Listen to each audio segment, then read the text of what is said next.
Çok grip salgını var. Evet. Öksürük var. Evet. Doktorlara gidiliyor. İşte Tabii ki. ilaçlar alınıyor ama bazen de böyle bitkisel şeylerle kendini Tabii. tedavi edenler de var. Öksürük için bir merhem yapabilir miyiz? Tabii ki Çocuklar yapabiliriz. kullanabilir mi? Çocuklar da Hamileler kullanabilirler. kullanabilir mi? Bilgilerini de rica Tabii edeceğim. ki. Yine evinizin altında olabilecek, herkesin evinde bir vazelin vardır. Veya bir Hindistan cevizi yağı, bir shea butter. Ben bugün vazelinle yapacağım bu merhemi. Bu merhem için bizim 2 yemek kaşığı kadar vazeline ihtiyacımız olacak. Çok rahat her yerde bulabileceğiz. Tabii ki benim her zaman için favorim bitkisel bir vazelin olması. Vazelinimizi ilave ediyoruz. Biliyorsunuz okaliptus yağı, nane yağı gibi yakıcı yağların nefes açıcı özelliği var. Şunları ayıralım ki hani karışmasın Tabii ki. bilgileri. Tabii Evet. ki. Ne yapacağız? Hemen 1 tatlı kaşığı kadar Evet. okaliptus yağı ilave edeceğiz. 1 tatlı kaşığı kadar susam yağı ilave edeceğiz. Burada susamı ne için kullanıyorum? Biliyorsunuz okaliptus ve nane yağları yakıcı yağlar. Susam hem bizim uçucu yağlarımızı sabitleyecek hem de cilde sürdüğümüz zaman tarişini engelleyecek. Şimdi ne koydum? Vazelini koydum. Vazelini koyduk 2 yemek kaşığı kadar. 1 Okaliptus. tatlı kaşığı okaliptus yağı koyduk. 1 tatlı kaşığı susam yağı koyduk. Şurada da nane yağımız var. Sizden rica Evet. edeceğim. Propolisimiz diğerini rica edeceğim. Nane yağını koklamak istiyorum. Tabii ki. Benim nanem iyi baskın bir nanedir. Çok güzel bir naneymiş gerçekten. Kaç Şöyle. damla? Yine 1 tatlı kaşığına yakın nanemizi ilave ettik. Ben bunu hassas ciltler için bu şekilde hazırlıyorum. Benim gibi çok fazla tarih olmayan ciltler miktarını fazlalaştırabilir. Görüldüğü üzere biraz sıvı olacak. Biz bunu 1 gece boyunca buzdolabında bekleteceğiz. Ve güzel ufak bir kabın Haricen içerisine mi bu? alacağız. Haricen süreceğiz. Bunu da ben nereden yakaladım? Biliyorsunuz bir ilaç var. Böyle suyun içine attığınız zaman böyle nefes açıcı Bu. özellikte olan. Evet. Yine hanımlar çocukları öksürdüğü zaman ayak altlarına sürerler. Evet. Dedim ki biz bunu bitkisel olarak nasıl yapabiliriz? Mantığında olanlar okaliptus yağı ve nane yağıydı. Çünkü nefes açıcı özelliğe sahip. Gece yatmadan önce Çok güzel. ayaklarının altına sürüp çorap giydirebilirler, sırtlarına, göğüslerine sürebilirler. Bu da yapmak isterlerse kaynamış suların içine 1 tatlı kaşığı bundan attıkları zaman aslında böyle yoğun bir mentol elde etmiş oluyoruz. Yine bir Bu havluyla nefes açıcı özelliği oluyor gerçekten bu buğunun. Bir yerde bir su kaynatıp içine Evet. bir lokma Hatta bundan şu koyup an ama bir tehlike kokusundan bile burnum açılmaya başladı zaten. Gerçekten çok güzel bir karışım. Hiçbir yan etkisi Şöyle yok. şuraya sırta sürüp küçük bir havlu Evet, koyup ayak aynen. altlarına öksürüğe karşı Öksürüğe güzel. karşı hırıltıyı da alıcı özelliği var. Süper güzel. Peki bebeği olanlar ne yapacaklar? Bu kaç yaştan itibaren kullanılabilir? 3 yaş üzerinde rahatlıkla kullanabilirler. Bebeği olanlar, bebeklerin ciltleri daha hassas olduğu için onlardan ricam gece yatmadan pijamalarının yakalarına 1-2 damla nane veya okaliptus yağı damlatırlarsa bebekleri gece boyu çok rahat bir şekilde nefes alır.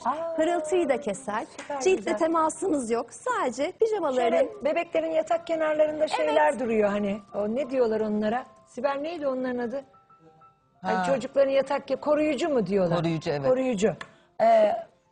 Korkuluk değil. Korkuluğun üstüne takılan koruyucu. minder gibi. Minder gibi şey. Onların üstüne falan konulabilir. Çok rahatlıkla konulabilir ama pijamayla çok rahat da temasları olduğu için şöyle 1-2 damla hem de rahat da uykuya Çok geçerler. iyi bilgi. Huysuz bebekleri olanlar bunun yerine lavanta yağı kullanabilirler, rahatlatıcı. İlla bazı şeyleri içirmemiz gerekmiyor. Dışarıdan da haricen de uyguladığımız zaman Bebeklere çok etkileri iyi var. fikir. Biz mesela sivrisinek kaçırmak için cibinliğine böyle limonla Çok iyi. lavanta sürüyorduk. Evet. Ali'nin bebekken. Limon ve karanfil de iyidir. Özellikle yaz günlerinde asla sinek gelmez. Karanfilin nesi? Normal bildiğimiz karanfil. Hatta şöyle ufak bir şey vereyim. Hem kabuklarını atmasınlar, biriktirsinler, depolasınlar. Neyi? Limonların Evet. bir kenarda. Üzerine karanfil serpebilirler. Hem görsel olarak güzel durur veya limona karanfil saplayıp Sivrisineği kaçırıyor Evet, bebeklerden. Çok iyi bilgi. Hande çok güzeldi öksürük merhemimiz. Dıştan kullanılan Evet. yani haricen sürülen merhem. Çok güzeldi. Peki Şimdi ilaç kullanmak yerine iyileşmemize destek olabilecek bir öksürük şurubu yapacaksın. Bu da içilecek. Evet, içilecek. Kimler içebilir? Önce ondan bahsedelim. İçinde bal kullanacağımız için 2 yaş altı çocuklar zaten bal kullanamıyorlar. 2 yaş üzerinde dozunu ufaltarak rahatlıkla kullanabilecekler. İçinde meyan kökü kullanacağız. O yüzden yüksek tansiyonu olanlar bunu meyan kökü kullanmadan da yapabilirler. Zaten yine göreceksiniz, ölçüleri minimumda tutmaya çalışıyorum. Minimum ölçü, maksimum etki. Her zaman hedefimiz bu. Ki kişilerin de bitkisel ürünler kullanırken hedeflerinin bu olması gerekiyor. Anlık çözüm değil, uzun vadeye yayarak hani bir gün aldım fazlasını alayım iyileşeyim, böyle bir mantık hiçbir zaman yoktur. Çünkü bunlar ilaç değildir. Tamam. Lütfen vadeye yaysınlar. Biraz kahveyi şuraya biraz. Evet, benim arkamda fark etmemiştim bile Evet, geldiğini. fark etmedin değil Evet. mi? Gördüm. Evet. Bunun için yarım litre sıcak suyumuz var. Tamam. Tenceremize yarım litre sıcak su ilave Evet. ediyoruz. İçerisine bir kök zencefil. Zencefili artık çok yakından tanıyoruz. Zencefilin ne özelliği var? Üst solunum yolu rahatsızlıklarında bizi rahatlatıyor. Ciğerlerimizi temizleyici özelliğe sahip. Ufak bir kök zencefil attım. Tamam. Bir kök meyan kökü atıyorum. Tenceremizi ben şuraya doğru Evet. alacağım. Şöyle yarım litrenin içerisine Evet. bir kök meyan kökü attık. Meyan kökü bizim için çok değerli. Mutfaklarımıza yavaş yavaş sokmaya alışmamız gerekiyor. Çünkü tüm biliyorsunuz kış aylarında öksürük sıkıntısı oluyor, hırıltılar başlıyor, ses kısıklığı başlıyor. Bunun için en ideal bitkilerden bir tanesi meyan kökü. Çok önemli. Yine Evet. aynı zamanda griple birlikte ağız içi yaralarımız, aflarımız oluşabiliyor. Yine akıllarında bulunsun. İşte bu ağız aflarında işte gargaralar yapılıyor. Karbonatlı, tuzlu sularla veya karadut şurubu kullanılıyor. Ama bunların içerisinde en etkilisi meyan köküyle yapılan gargaralar kısa sürede Bu da çok aflara iyi bilgi. iyi gelir. Bir kök Evet. o yüzden içerisine meyan kökü attık. Bir yemek kaşığı anason kullandık.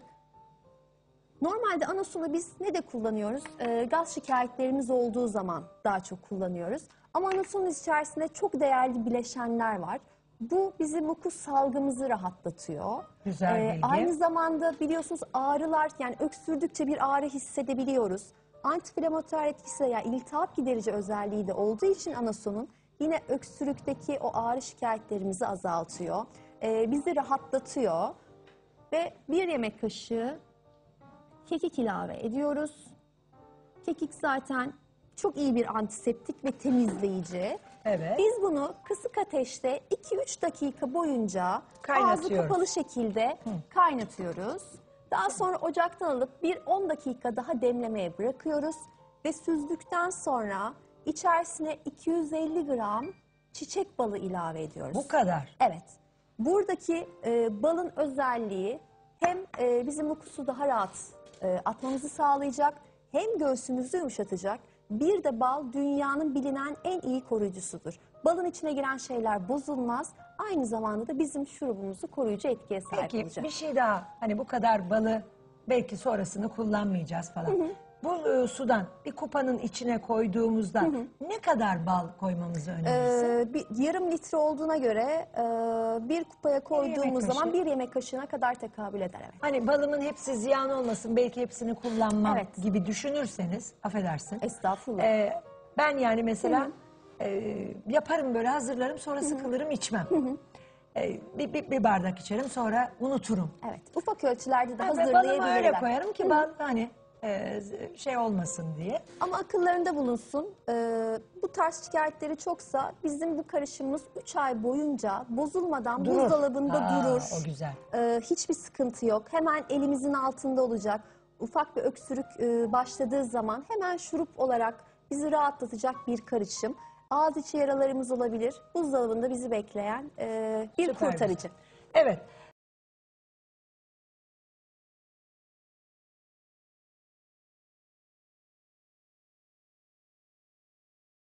Bilecek bir öksürük şurubu yapacaksın. Bu da içilecek. Evet, içilecek. Kimler içebilir? Önce ondan bahsedelim.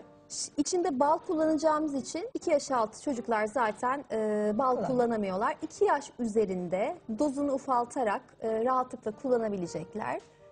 İçinde meyan kökü kullanacağız. O yüzden yüksek tansiyonu olanlar bunu meyan kökü kullanmadan da yapabilirler.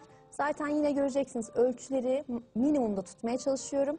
Minimum ölçü, maksimum etki. Her zaman hedefimiz bu. Ki kişilerin de bitkisel ürünler kullanırken hedeflerinin bu olması gerekiyor. Anlık çözüm değil, uzun vadeye yayarak hani bir gün aldım fazlasını alayım iyileşeyim. Böyle bir mantık hiçbir zaman yoktur. Çünkü bunlar ilaç değildir. Tamam. Lütfen vadeye yaysınlar. Biraz kahveyi şuraya biraz. Evet, benim arkamda fark etmemiştim bile Evet, geldiğini. fark etmedin Evet. değil mi? Gördüm. Evet. Bunun için yarım litre sıcak suyumuz var. Tamam. Tenceremize yarım litre sıcak su ilave Evet. ediyoruz. İçerisine bir kök zencefil. Zencefili artık çok yakından tanıyoruz. Zencefilin ne özelliği var? Üst solunum yolu rahatsızlıklarında bizi rahatlatıyor. Ciğerlerimizi temizleyici özelliğe sahip. Ufak bir kök zencefil attım. Tamam. Bir kök meyan kökü atıyorum. Tenceremizi ben şuraya doğru Evet. alacağım. Şöyle yarım litrenin içerisine Evet. bir kök meyan kökü attık. Meyan kökü bizim için çok değerli. Mutlaka iyi bilgi. iyi gelir. Bir kök Evet. o yüzden içerisine meyan kökü attık. Bir yemek kaşığı anason kullandık. Normalde anasonu biz ne de kullanıyoruz? Gaz şikayetlerimiz olduğu zaman daha çok kullanıyoruz. Ama anasonun içerisinde çok değerli bileşenler var. Bu bizim mukus salgımızı rahatlatıyor. Güzel bilgi. Aynı zamanda biliyorsunuz ağrılar yani öksürdükçe bir ağrı hissedebiliyoruz. Antiinflamatuar etkisi yani iltihap giderici özelliği de olduğu için anasonun yine öksürükteki o ağrı şikayetlerimizi azaltıyor. Bizi rahatlatıyor ve bir yemek kaşığı kekik ilave ediyoruz. Kekik zaten çok iyi bir antiseptik ve temizleyici. Evet. Biz bunu kısık ateşte 2-3 dakika boyunca ağzı Kaynatıyoruz. kapalı şekilde kaynatıyoruz. Daha sonra ocaktan alıp bir 10 dakika daha demlemeye bırakıyoruz. Ve süzdükten sonra içerisine 250 gram çiçek balı ilave ediyoruz. Bu kadar. Evet. Buradaki balın özelliği hem bizim mukusu daha rahat atmamızı sağlayacak, hem göğsümüzü yumuşatacak. Bir de bal dünyanın bilinen en iyi koruyucusudur. Balın içine giren şeyler bozulmaz. Aynı zamanda da bizim şurubumuzu koruyucu etkiye sahip Peki olacak. bir şey daha. Hani bu kadar balı belki sonrasını kullanmayacağız falan. Bu sudan bir kupanın içine koyduğumuzda ne kadar bal koymamızı önerirsin? Yine koyduk 2 yemek kaşığı kadar. Bir Okaliptus. tatlı kaşığı okaliptus yağı koyduk. Bir tatlı kaşığı susam yağı koyduk. Şurada da nane yağımız var. Sizden rica Evet. edeceğim. Propolisimiz diğerini rica edeceğim. Nane yağını koklamak istiyorum. Tabii ki. Benim nanem iyi baskın bir nanedir. Çok güzel bir naneymiş gerçekten. Kaç Şöyle. damla? Yine bir tatlı kaşığına yakın nanemizi ilave ettik. Ben bunu hassas ciltler için bu şekilde hazırlıyorum. Benim gibi çok fazla tarih olmayan ciltler miktarını fazlalaştırabilir. Görüldüğü üzere biraz sıvı olacak. Biz bunu bir gece boyunca buzdolabında bekleteceğiz. Ve güzel ufak bir kabın Haricen içerisine mi bu? alacağız. Haricen süreceğiz. Bunu da ben nereden yakaladım? Biliyorsunuz bir ilaç var. Böyle suyun içine attığınız zaman böyle nefes açıcı Bu. özellikte olan. Evet. Yine hanımlar çocukları öksürdüğü zaman ayak altlarına sürerler. Evet. Dedim ki biz bunu bitkisel olarak nasıl yapabiliriz? Mantığında olanlar okaliptus yağı ve nane yağıydı. Çünkü nefes açıcı özelliğe sahip. Gece yatmadan önce Çok güzel. ayaklarının altına sürüp çorap giydirebilirler, sırtlarına, göğüslerine sürebilirler. Bu da yapmak isterlerse kaynamış suların içine bir tatlı kaşığı bunlar attıkları zaman aslında böyle yoğun bir mentol elde etmiş oluyoruz. Yine bir havluyla Nefes açıcı özelliği oluyor gerçekten bu buğunun.